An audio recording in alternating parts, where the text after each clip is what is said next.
depan lawanku. Engkau mengurapi kepalaku dengan minyak baru.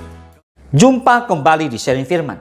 Tema Sharing Firman hari ini adalah 9 buah Roh Kudus, hidup yang berdampak. Salam saudara, sebagai ayat dasar hari ini, mari kita buka Galatia 5, 22 dan 23. Tetapi buah roh ialah kasih, sukacita, damai sejahtera, kesabaran, kemurahan, kebaikan, kesetiaan, kelemah lembutan, penguasaan diri. Tidak ada hukum yang menentang hal-hal itu. Amin. Nah, kita sering mendengar istilah buah Roh Kudus. Tetapi pertanyaannya, apakah hidup kita sudah benar-benar menghasilkan buah itu? Yesus berkata dalam Yohanes 15 ayat ke-8, dalam hal inilah Bapa-Ku dipermuliakan, yaitu jika kamu berbuah banyak dan dengan demikian kamu adalah murid-murid-Ku. Artinya, tanda nyata seorang yang hidup dalam Kristus bukan hanya pelayanan, bukan hanya karunia rohani, tetapi buah karakter yang berdampak bagi orang lain.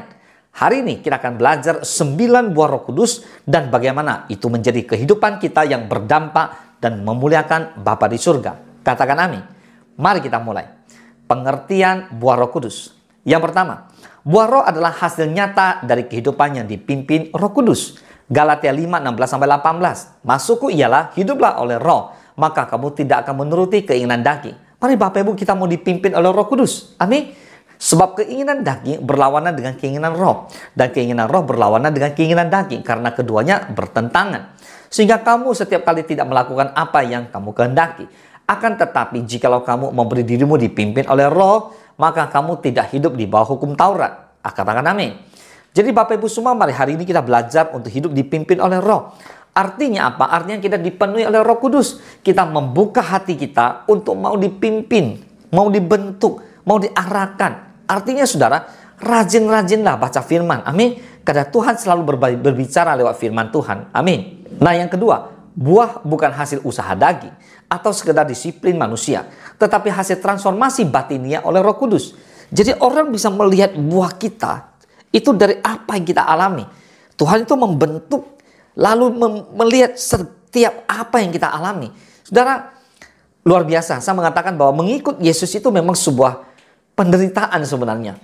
Menyangkal diri, memikul salib itu bukan pekerjaan yang gampang. Tapi saudara, Tuhan mau kita kikis daging ini. Sampai kita mau merendahkan hati. Sampai kita mau belajar sabar. Sampai buah-buah itu nyata dalam kehidupan kita. Itulah transformasi batinia. Amin. Transformasi batinia terjadi karena kita rela dibentuk dan ditegur oleh Roh Kudus. Amin. Nah, tujuan roh adalah supaya karakter kita menyerupai Kristus, sehingga nama Tuhan dimuliakan melalui kehidupan kita. Ada amin. Oke, sekarang kita bahas 9 buah Roh Kudus dan dampaknya. Yang pertama, kasih. Yohanes 13 ayat 34 dan 35. Aku memberikan perintah baru kepada kamu, yaitu supaya kamu saling mengasihi sama seperti aku telah mengasihi kamu, demikian pula kamu harus saling mengasihi. Dengan demikian semua orang akan tahu bahwa kamu adalah murid-muridku, yaitu jikalau kamu saling mengasihi. Jadi dari ayat firman Tuhan ini kita belajar bahwa Tuhan bilang jikalau kamu saling mengasihi. Artinya kalau kita mengatakan kita adalah murid Yesus, maka kita harus saling mengasihi. Kasih yang seperti apa? Kasih yang tanpa syarat. Kita mengasihi meski disakiti, seperti kasih Kristus waktu di atas kayu salib.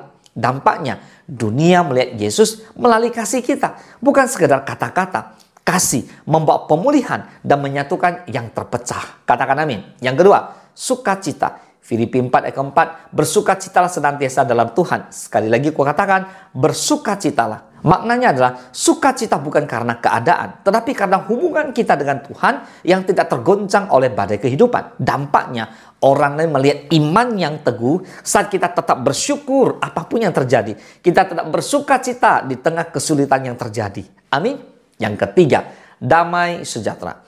Yohanes 14 ayat ke-27 dikatakan, damai sejahtera ku tinggalkan bagimu, damai sejahtera ku berikan kepadamu, dan apa yang kuberikan tidak seperti yang diberikan oleh dunia kepadamu. Janganlah gelisah dan gentar hatimu. Nah, dikatakan damai sejahtera ku berikan kepadamu. Maksudnya gini, kita tenang. Mengapa? Karena percaya Tuhan itu berkuasa, Tuhan itu berdaulat. Bukan karena semua masalah selesai, tapi karena penyertaan Tuhan yang luar biasa di setiap apapun yang kita alami, di setiap masalah yang harus kita lewati. Amin. Dampaknya adalah kehadiran kita menjadi pembawa damai, ya, bukan pembawa konflik, sehingga Kristus nyata melalui kehidupan kita. Nah, yang keempat, kesabaran. Efesus 4 kedua, hendaklah kamu selalu rendah hati, lemah lembut, dan sabar. Tunjukkanlah kasihmu dalam hal saling membantu. Maknanya adalah kemampuan menahan diri, ya, tidak mudah marah, rela menunggu waktunya Tuhan. Amin. Dampaknya adalah relasi tidak hancur karena emosi. Orang belajar mengenal Kristus melalui konsistensi kesabaran kita. Amin. Dan yang kelima adalah kemurahan. Lukas 6 ayat 36, hendaklah kamu murah hati, sama seperti Bapamu adalah murah hati. Amin. Maknanya adalah hati yang mudah mengampuni, tidak pendendam, dan cepat memaafkan kesalahan orang lain. Dampaknya adalah menciptakan hubungan harmonis. Dunia melihat kemurahan kasih Kristus melalui saudara dan saya. Yang keenam, kebaikan. Matius 5:16, demikianlah hendaknya terangmu bercahaya di depan orang, supaya mereka melihat perbuatanmu yang baik dan memuliakan Bapamu yang di surga. Maknanya adalah hidup yang dipenuhi oleh perbuatan baik, memberi manfaat bagi sesama, bukan egois. Mari Bapak Ibu semua, kita harus berikan kebaikan pada siapapun. Dampaknya adalah kita akan menginspirasi orang untuk datang kepada Tuhan karena kebaikan yang nyata, bukan teori semata-mata. Yang ketujuh adalah kesetiaan. Lukas 16 ayat 10 dikatakan, barang siapa setia dalam perkara-perkara kecil, ia setia juga dalam perkara-perkara besar. Dan barang siapa tidak benar dalam perkara-perkara kecil, ia tidak benar juga dalam perkara-perkara besar. Ya, amin. Dikatakan barang siapa setia dalam perkara kecil, maknanya adalah konsisten dalam komitmen kepada Tuhan. Lewat apa? Lewat hal-hal kecil yang kita lakukan. Lewat pelayanan. Lewat apa? Lewat tanggung jawab yang Tuhan percayakan. Dampaknya adalah kita membangun kepercayaan dan membawa pengaruh besar.